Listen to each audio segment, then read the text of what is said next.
कुछ 10,000 वर्ष पुरानी बात है। चैत्र मास के शुक्ल पक्ष की नवमी तिथि थी। उस दिन सहस्त्रों लोगों की प्रार्थनाओं के फल के रूप में इस पृथ्वी पर भगवान राम का जन्म हुआ। हजारों साल पहले वेदों ने हिंदू धर्म के अनुसार व्यक्ति को आचार व्यवहार के नियम दिए, लेकिन वेद भाषा कठिन थी, आम आदमी की समझ के बाहर।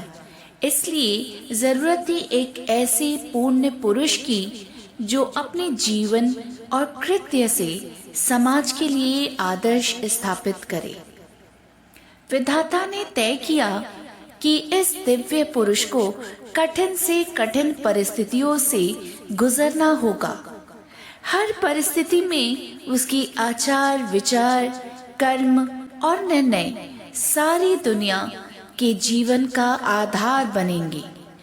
इस दिव्य पुरुष का नाम था राम। श्री राम की कथा सुनीति और सुकर्म की कथा है। उनका जीवन नम्रता और दया के साथ साथ शक्ति और सिद्धांत का अनोखा मिश्रण है। इसलिए श्री राम को मर्यादा पुरुषोत्तम यानी मर्यादा का पालन करने वाला सर्वोत्तम व्यक्ति भी कहते हैं। उसी दौरान लंका के द्वीप में रावण नाम का बहुत ही शक्तिशाली असुर राजा राज्य करता था।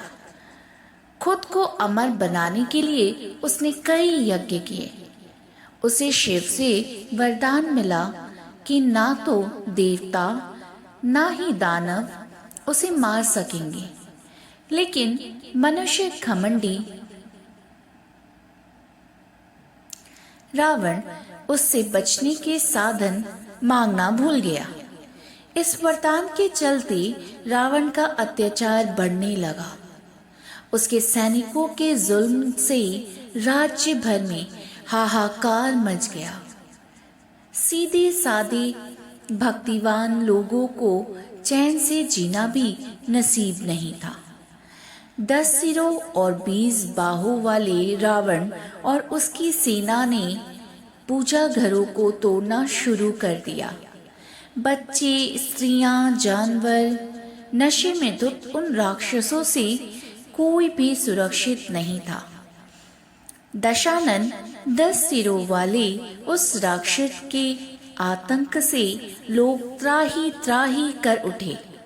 ऐसे अत्याचार और धर्म का नाश करने वाले रावण और उसके राक्षसों से अपनी रक्षा के लिए स्वर्ग और पृथ्वी के वासियों ने भगवान राम से प्रार्थना की। उस समय भारत में कौशल नाम का एक विशाल और समृद्ध राज्य था। कौशल गंगा से उत्तर दिशा में बहने वाली सरयू नदी के किनारे फल फूल रहा था। धन धान्य, समृद्धि और खुशहाली से भरपूर अयोध्या कौशल की राजधानी थी। सूर्यवंश के राजा मनु ने अयोध्या का निर्माण किया था। अयोध्या नगरी की शोभा देखते ही बनती थी। अपने महलों, बड़े बड़े भवन और बाजारों, चौड़ी सड़कों, मंदिरों, खेल गृहों और बाग बगीचों से सुशोभित इस नगरी पर विजय पाना असंभव था। चारों ओर से एक मजबूत दीवार और हजारों शूरवीर सैनिकों द्वारा रक्षित थी। अयोध्या वह नगरी जिसे युद्ध में अब तक कोई हरा नहीं पाया था। अयोध्या के महाराज दशरथ बुद्धिमान और विद्वान थे।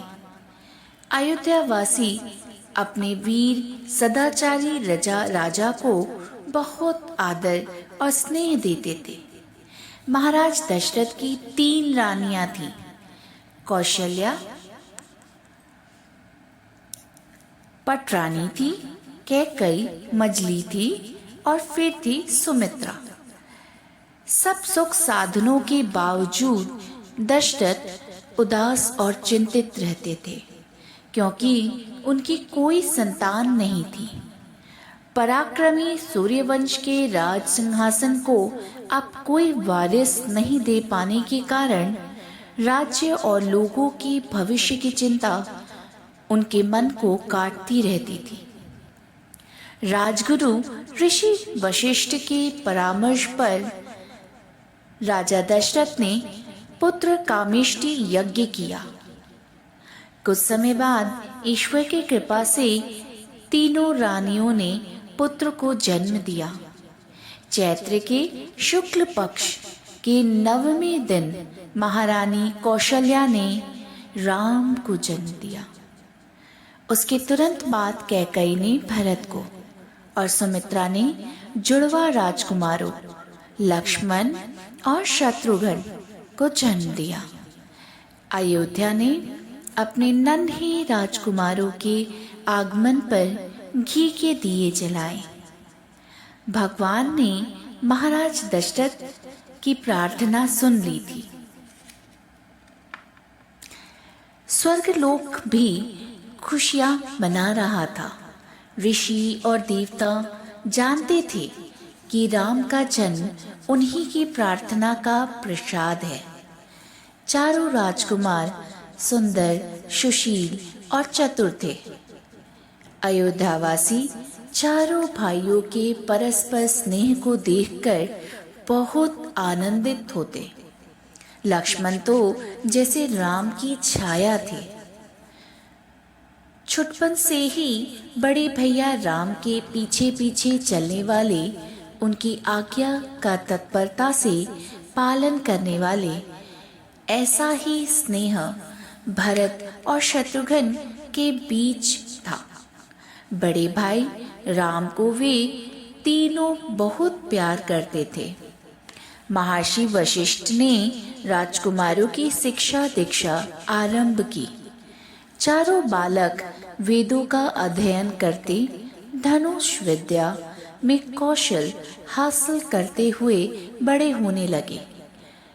सभी कुंवर वीर, सत्यनिष्ठ और स्नेही थे और उनके मध्य राम चंद्र की तरह सौम्य, सुंदर, हर अवधवासी के मन में रमने वाले, माता पिता और गुरुजनों के आज्ञाकारी, जन जन के हितकारी, प्राण प्रिय राम।